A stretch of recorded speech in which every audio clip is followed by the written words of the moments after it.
22 एप्रिलला जम्मू काश्मीरमधील पहलगाम येथे दहशतवाद्यांनी 28 निरपराध नागरिकांची हत्या केलेली होती।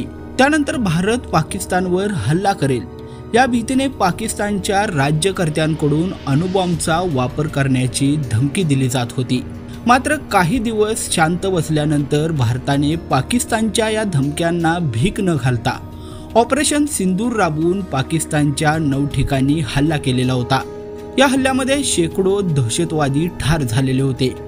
त्यानंतर आता दोन्ही देशांमध्ये युद्धसदृश्य परिस्थिती निर्माण झाली आहे।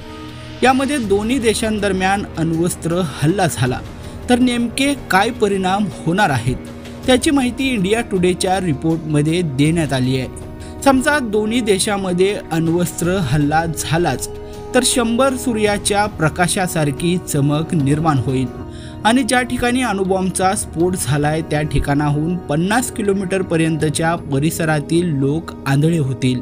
अणुबॉम्बच्या स्फोटातून निर्माण होणारा प्रकाश इतका प्रखर असेल की ज्यामुळे त्या ठिकाणचे तापमान हे 10 लाख डिग्री सेल्सिअस पर्यंत जाईल। त्यामुळे त्या ठिकाणच्या शेकडो किलोमीटरच्या परिसरातील सजीव सृष्टी ही नष्ट होणार आहे। अणुबॉम्बच्या स्फोटामुळे शेकडो किलोमीटर परिसरातील इमारती या नष्ट होतील आणि काच आणि स्टील हे लोण्यासारखे वितळून जातील। अणुबॉम्बचा स्फोट झाल्यानंतर पुढच्या काही मिनिटांमध्ये आकाशामध्ये विशाल ढग तयार होतील आणि त्यामुळे रेडिओ ॲक्टिव्हचा थर 100 किलोमीटर पर्यंत दूरवर पसरून घातक रेडिएशन निर्माण होणार आहे।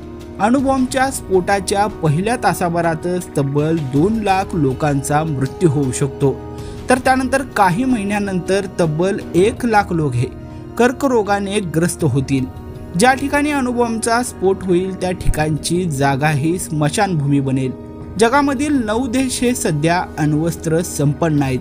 त्यामधील अमेरिकेने अणुबॉम्बचा वापर जपानमधील हिरोशिमा आणि नागासाकी या शहरांवर प्रथम केलेला होता।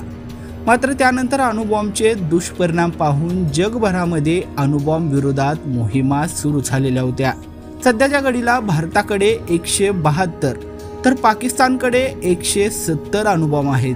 त्यामुळे अण्वस्त्र हल्ल्याचे दुष्परिणाम पाहता अणुबॉम्बचा वापर दोन्ही देशांना करणं वाटतं तितकं सोपं नाहीये।